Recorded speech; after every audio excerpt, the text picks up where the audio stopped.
the living Word of God.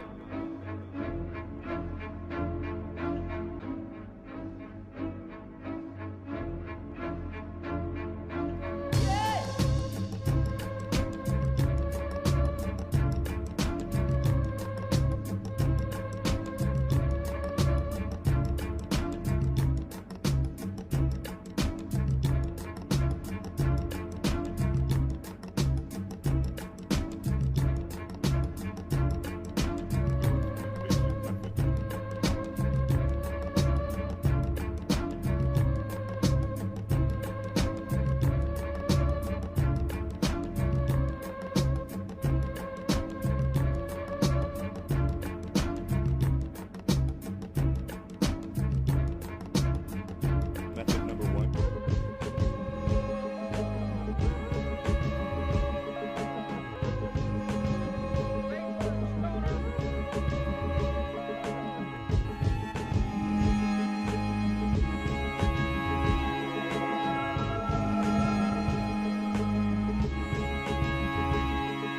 On the celestial wall,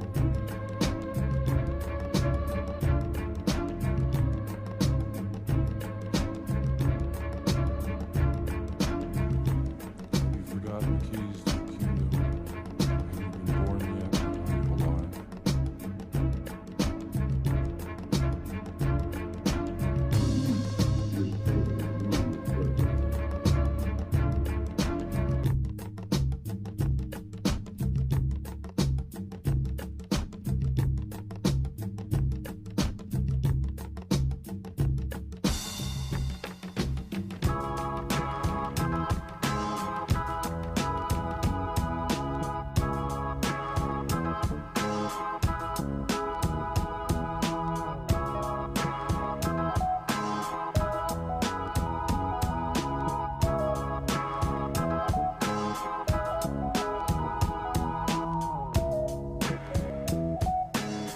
To the people of poor nations, we pledge to work alongside you to make your farms flourish and let clean waters flow.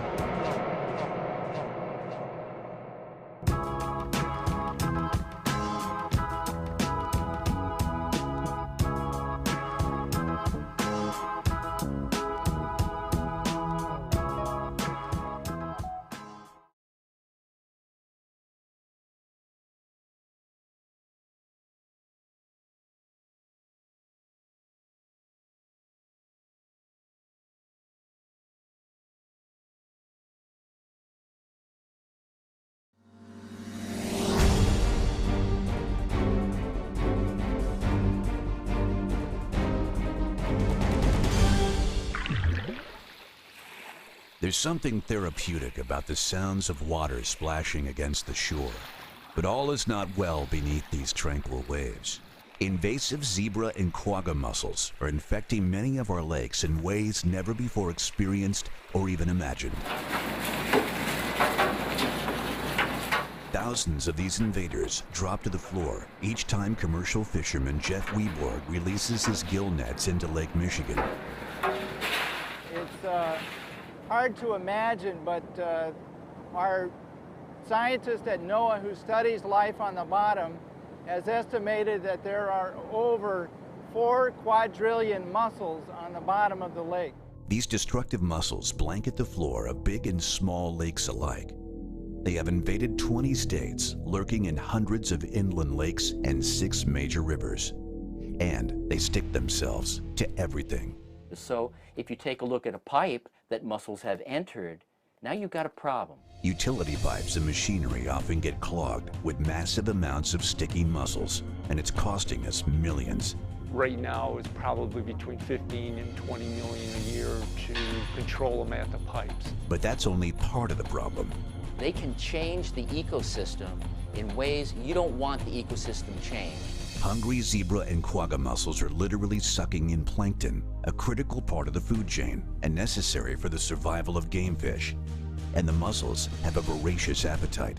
A zebra mussel the size of my thumb can filter a liter or roughly a quart of water a day. The only way these invasives can get into a lake is when a recreational boater or angler inadvertently puts them there. When traveling from one body of water to another, they either forget or don't know how. to rid their boats of microscopic larvae. Those larvae are virtually invisible to the naked eye. There's about 100 zebra mussel larvae in this vial. The only prevention method is to clean, drain, and dry your boat every time you take it out of the water. Make sure that you don't move water of any kind from one body of water to another. That means the bait buckets and the live wells and anything else that might be contained in your vessel. It's the only way to stop these invasive aquatic hitchhikers, known as the silent invaders.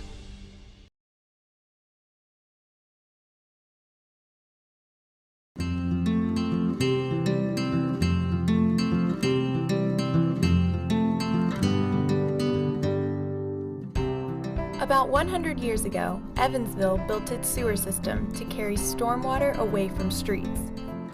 Later, when indoor plumbing was installed, homes and businesses connected their sanitary sewer lines into these storm sewers, making them combined sewer systems that carry both sewage and stormwater runoff. In dry weather, combined sewers carry sewage from homes and businesses to wastewater treatment plants.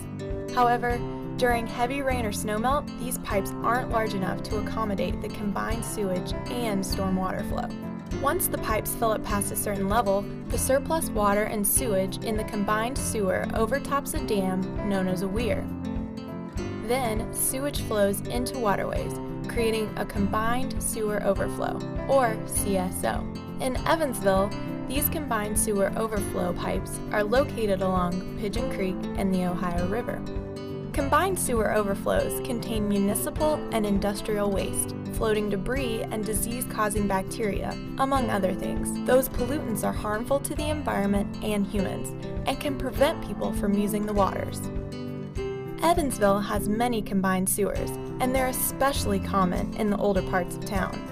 The Clean Water Act of 1972 was passed to reduce the amount of pollution entering our waterways. However, it was only after the Environmental Protection Agency and Department of Justice got involved that cities, like Evansville, were forced to address the issue of combined sewer overflows. To learn more about what Evansville is doing to reduce its CSOs, visit www.renewevansville.com.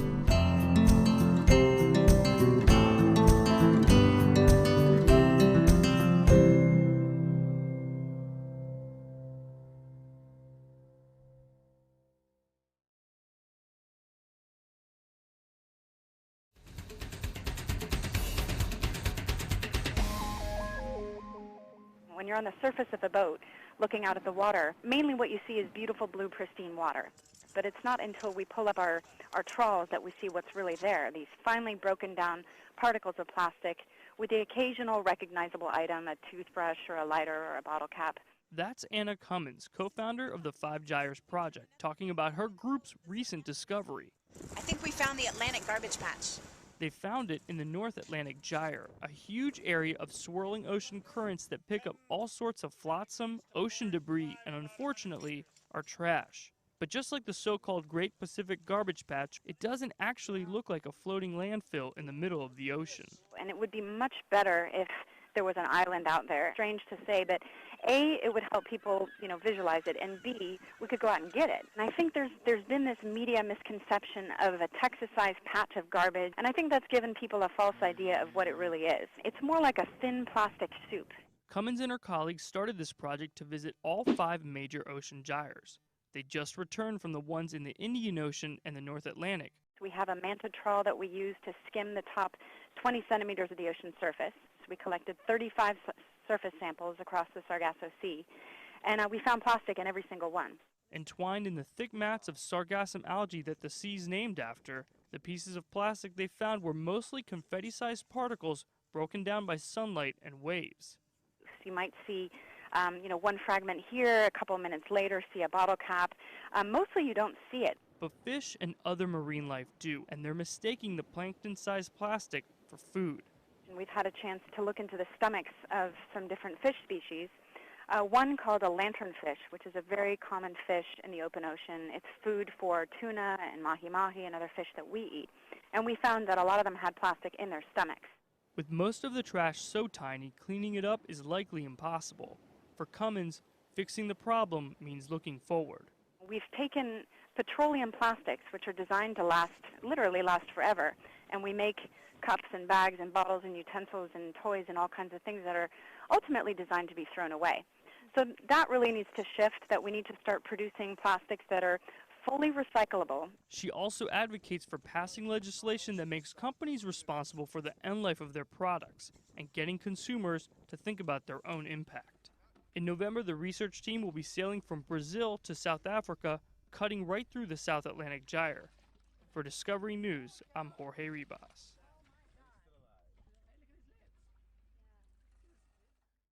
Massive oil slick now covering some 600 square miles of the Gulf of Mexico, and it could start reaching the United States coast within hours.